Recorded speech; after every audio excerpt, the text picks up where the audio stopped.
সজীব আমার সবচেয়ে কাছের বন্ধু। ওর বাবা বিদেশে চাকরি করে, তাই বাড়িতে মা আর সজীব দুজনেই থাকে।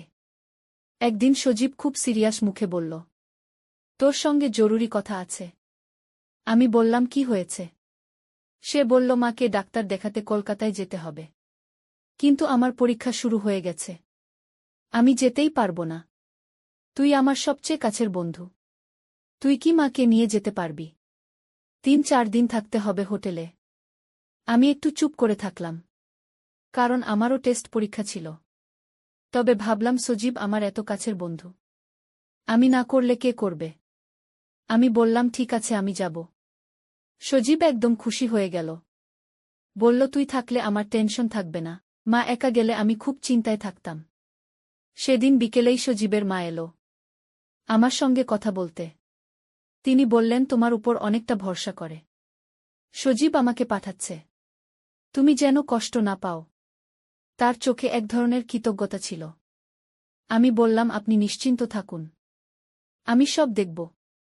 পরের দিন সকালে আমরা রওনা দিলাম। ট্রেনে উঠেই তিনি বললেন, তুমি এত ঝামেলা নিয়ে যাচ্ছ আমার জন্য, আমি জীবনে এই উপকার ভুলব না।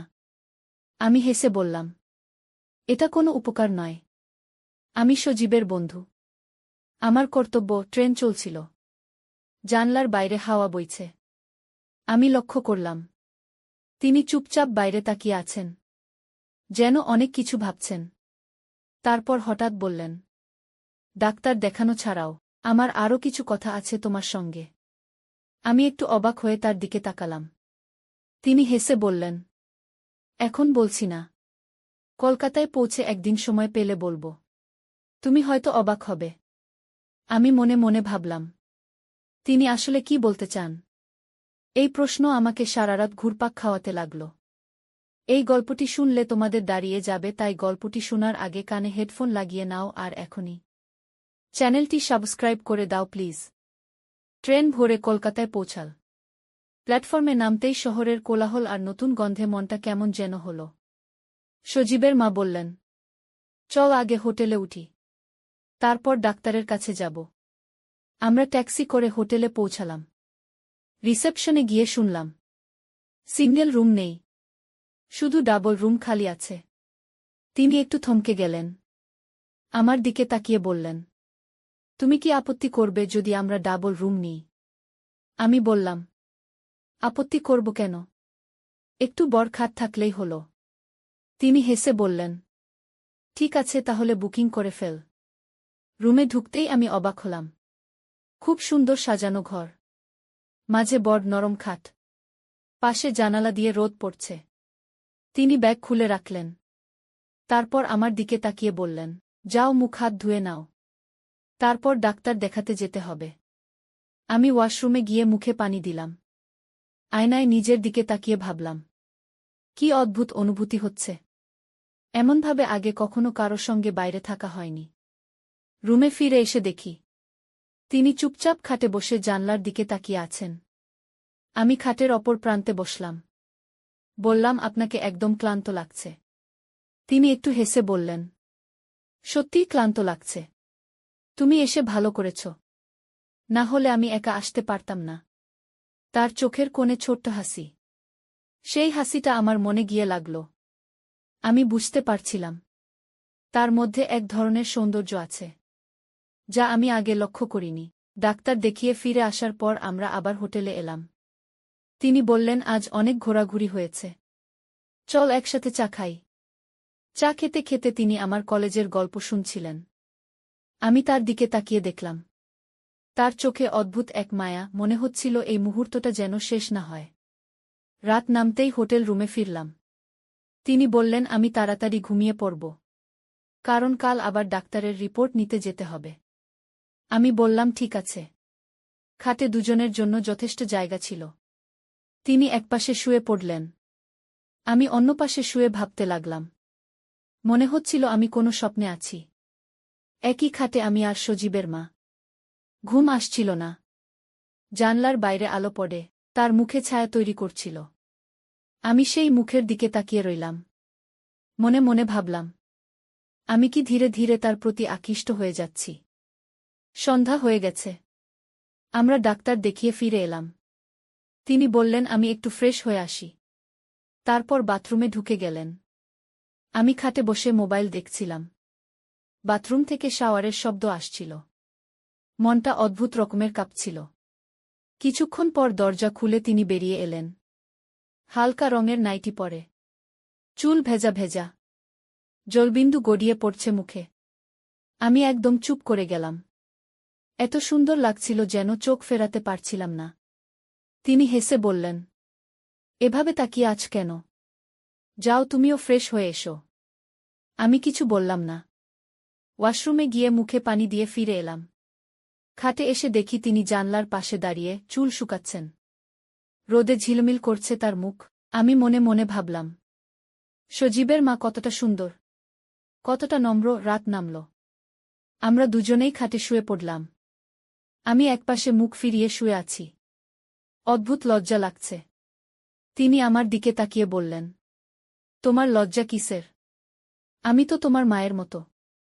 তুমি একদম স্বাভাবিক থেকো। আমি কিছু বললাম না। কিন্তু তার কণ্ঠে এমন মায়া ছিল যে মনে হচ্ছিল আমি সত্যিই আপন কারো কাছে শুয়ে আছি। হালকা আলো, আমি তার মুখের দিকে তাকালাম। তিনি ধীরে ধীরে চোখ বন্ধ করলেন। রাতের নীরবতায় আমি অনুভব করলাম তার পাশে থাকার অদ্ভুত এক শান্তি। হঠাৎ ঘুমের মধ্যে আমি টের পেলাম তিনি আমার হাতটা হালকা করে ধরেছেন। মনে হলো তিনি বুঝিয়ে দিতে চাইছেন, তুমি একা নও, তুমি নিরাপদ। আমি কিছু বলিনি, শুধু চুপচাপ চোখ বন্ধ করে রইলাম। মনে হচ্ছিল আমি সত্যিই কারো খুব কাছের হয়ে গেছি। ভোরবেলা ঘুম ভাঙল পাখির ডাক আর হোটেলের বাইরের হর্নে। চোখ খুলে দেখি সজীবের মা এখনো ঘুমোচ্ছে। তার মুখে এক অদ্ভুত শান্তি। চুল এলোমেলো হয়ে গেছে। মনে হচ্ছিল যেন কোনো ছবির দৃশ্য। আমি চুপচাপ উঠে জানলার পাশে দাঁড়ালাম।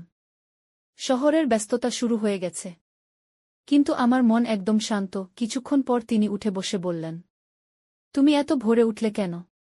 আমি হেসে বললাম, শহরটা দেখতে ইচ্ছে করছিল। তিনি বললেন, চল আগে নাশতা করি, তারপর রিপোর্ট নিতে যাব। হোটেলের ডাইনিং হলে নাশতা করতে করতে তিনি আমার কলেজের কথা জানতে চাইছিলেন। আমি সব খুলে বললাম। তিনি মন দিয়ে শুনছিলেন। তার চোখে এক ধরনের মায়া আর স্নেহ। মনে হচ্ছিল যেন আমি সত্যিই আমার মায়ের সঙ্গে বসে আছি। তবুও মনটা কেমন যেন ধকধক করছিল। রিপোর্ট নিয়ে ডাক্তার দেখিয়ে যখন আমরা ফিরলাম, তিনি বললেন, ডাক্তার যা বলেছে তাতে চিন্তার কিছু নেই। এখন আর কোনো ঝামেলা নেই। আমি দেখলাম তিনি এখন অনেক হালকা মনে কথা বলছেন। রুমে ফিরে হালকা গান চালালেন, বসে চুল আঁচড়াতে লাগলেন। আমি খাটে বসে শুধু তাকিয়ে রইলাম। তার প্রতিটি ভঙ্গি, প্রতিটি হাসি, মনে হচ্ছিল আমার হৃদয় কাঁপছে। তিনি হঠাৎ আমার দিকে তাকিয়ে বললেন, তুমি এত চুপচাপ কেন? আমি বললাম, কিছু না, শুধু ভাবছিলাম। তিনি হেসে বললেন, এত ভেবে লাভ নেই, এখন একটু ঘুমিয়ে নাও, তারপর বিকেলে ঘুরতে যাব। আমি চুপচাপ খাটে শুয়ে পড়লাম। তিনি একপাশে শুয়ে পড়লেন। হালকা পর্দা নাড়িয়ে বাতাস ঢুকছিল। খুব শান্ত পরিবেশ। হঠাৎ আমি টের পেলাম তিনি আমার কাঁধে হাত রাখলেন। বললেন, তুমি তো একেবারে ক্লান্ত হয়ে গেছ, একটু আরাম করে ঘুমাও। আমি চোখ বন্ধ করলাম, কিন্তু ঘুম এলো না। বরং তার উপস্থিতি আমার মনকে অদ্ভুতভাবে আলোড়িত করছিল। মনে হচ্ছিল আমি এমন এক অনুভূতির মধ্যে ঢুকে পড়েছি যেখান থেকে আর বের হতে চাই না। বিকেলের রোদ তখন নরম হয়ে গেছে। আমরা দুজনেই হোটেল থেকে বের হলাম। সজীবের মা বললেন, এতদিন ডাক্তার দেখানো আর রিপোর্ট নিয়ে টেনশনে ছিলাম, আজ একটু মনটা হালকা। তুমি যদি রাজি থাক আমরা একটু ঘুরে বেড়াই। আমি বললাম, অবশ্যই যাব, কারণ আমারও শহরটা দেখার ইচ্ছে ছিল। আর মনটা অদ্ভুত ভালো লাগায় ভরে গিয়েছিল। তার সঙ্গেই যেন অন্যরকম এক শান্তি। ট্যাক্সি করে আমরা শহরের এক ব্যস্ত এলাকায় এলাম। রাস্তার দুপাশে আলো জ্বলতে শুরু করেছে। দোকানপাটে ভিড়, লোকজনের কোলাহল। কিন্তু মনে হচ্ছিল আমরা যেন এই ভিড়ের মাঝেও একদম একা। তিনি হেসে বললেন, তুমি এত চুপচাপ কেন? এমন সুযোগে তো তুমি অনেক কিছু বলবে ভেবেছিলাম। আমি একটু হেসে বললাম, শহরের সৌন্দর্য দেখছি। আর আপনার কথা শুনতে ভালো লাগছে। তিনি বললেন, চল একটা ছোট্ট ক্যাফেতে বসি। আমি রাজি হলাম। ক্যাফেটি ছিল খুব সুন্দর। জানলার পাশে টেবিলে আমরা বসে পড়লাম। তিনি কফি অর্ডার করলেন, আমার জন্য চা। চা আসতেই তিনি বললেন, আজ এতদিন পর মনে হচ্ছে আমি একটু নিজের মতো করে নিঃশ্বাস নিচ্ছি। তুমি যদি না থাকতে আমি একা এভাবে আসতেই পারতাম না। আমি অবাক হয়ে তার দিকে তাকালাম। তার চোখে এক ধরনের কৃতজ্ঞতা ঝিলিক মারল। তিনি হেসে বললেন, তুমি ভাবছ আমি কেন এত কথা বলছি? কারণ আমি অনেকদিন ধরে কারো সঙ্গে এমন খোলাখুলি কথা বলিনি। তারপর তিনি সজীবের ছোটবেলার গল্প বলতে শুরু করলেন। কেমন দুষ্টুমি করতেন, কেমন পড়াশোনায় অলসতা করতেন। সব শুনে আমার মনে হচ্ছিল আমি যেন তাদের পরিবারেরই একজন। ক্যাফে থেকে বেরিয়ে আমরা নদীর ধারে হাঁটতে লাগলাম। শহরের আলো পানিতে প্রতিফলিত হয়ে ঝিকিমিকি করছিল। হাওয়া বইছিল ধীরে ধীরে। তার চুল এলোমেলো হয়ে যাচ্ছিল। তিনি হাত দিয়ে ঠিক করছিলেন। আমি চুপচাপ তাকিয়ে রইলাম। তিনি হঠাৎ বললেন, তুমি যদি আমার ছেলে না হয়ে একজন বন্ধু হতে, তাহলে হয়তো আমি আরও অনেক কথা বলতাম। আমি একটু অবাক হয়ে বললাম, আপনি তো আমাকে বলতেই পারেন যা ইচ্ছে। তিনি একটু হেসে বললেন, তুমি এখন বড় হয়েছ। তোমাকে আমি ছেলের চোখে দেখলে আর পারি না। তুমি অনেক বেশি পরিণত। তোমার সঙ্গে কথা বলতে ভালো লাগে। আমার মনে কেমন যেন হলো। এক ধরনের অদ্ভুত টান অনুভব করলাম। হয়তো তিনি আমাকে খুব বিশ্বাস করে বললেন, কিন্তু আমার মনে হচ্ছিল আমি তার খুব কাছের মানুষ। রাত হয়ে গেল। আমরা হোটেলে ফিরলাম। তিনি হেসে বললেন, আজকের দিনটা মনে থাকবে অনেক দিন। তুমি আমার মনটা হালকা করে দিলে। আমি কিছু বললাম না। শুধু মনে মনে ভাবলাম, হয়তো আমি ধীরে ধীরে তার প্রতি দুর্বল হয়ে যাচ্ছি। রুমে ঢুকেই তিনি বললেন, আজ সারাদিন ঘোরা হয়েছে। চল আগে হাত মুখ ধুয়ে নেই। তারপর একটু বিশ্রাম নেব। আমি ওয়াশরুমে গিয়ে মুখ ধুয়ে ফিরে এলাম। তিনি তখন জানলার পাশে দাঁড়িয়ে বাইরে তাকাচ্ছেন। রুমের হালকা আলো, তার মুখে এক ধরনের কোমলতা। আমি খাটে বসলাম। তিনি আমার দিকে তাকিয়ে হেসে বললেন, তুমি কি কিছু ভাবছ? আমি বললাম, কিছু না। শুধু আজকের দিনটা খুব ভালো লেগেছে। তিনি হেসে বললেন, আমারও তাই মনে হচ্ছে। তুমি একদম শান্ত স্বভাবের ছেলে। তুমি পাশে থাকলে মনে হয় সব সহজ হয়ে যায়। আমরা দুজনেই খাটে শুয়ে পড়লাম। আজ কোনো অস্বস্তি লাগছিল না। বরং মনে হচ্ছিল আমি তার খুব কাছের কেউ। আমি চোখ বন্ধ করলাম। কিন্তু ঘুম এলো না। মনে হচ্ছিল আমার হৃদয় জোরে জোরে ধুকপুক করছে। রাতের নীরবতায় আমি হালকা শ্বাস শুনতে পাচ্ছিলাম। হয়তো তিনি ঘুমিয়ে পড়েছেন। হঠাৎ টের পেলাম, তিনি আমার হাতটা আলতো করে ধরলেন। হয়তো ঘুমের মধ্যেই। কিন্তু আমার মনে হচ্ছিল, তিনি যেন বলতে চাইছেন আমি একা নই। আমি নিরাপদ। আমি চুপ করে চোখ বন্ধ করে রইলাম। মনে হচ্ছিল আমি সত্যিই কারো খুব কাছের হয়ে গেছি। সকালে ঘুম ভাঙল হালকা সূর্যরশ্মি আর জানলার বাইরে পাখির কোলাহল শুনে। আমি চোখ খুলেই দেখলাম সজীবের মা হালকা চুল আঁচড়াচ্ছেন। হালকা রোদ পড়ছে তার মুখে। এমন শান্তির অনুভূতি আগে কখনো পাইনি। তিনি হেসে বললেন, ভোরে উঠলে শহরটা দেখতে মজা হয়। আমি বললাম, সত্যিই সুন্দর লাগছে।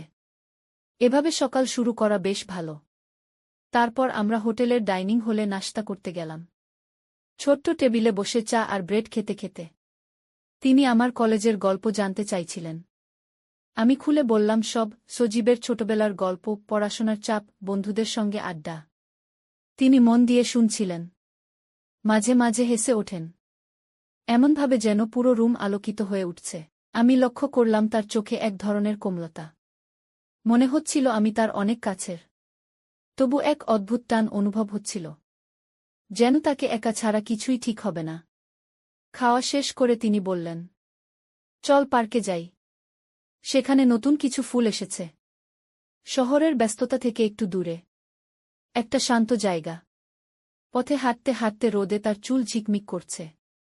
হালকা বাতাসে উঠছে। তিনি হেসে বললেন, আজকে মনটা অনেক হালকা লাগছে। তুমি যদি পাশে না থাকলে আমি হয়তো এত শান্তি পেতাম না।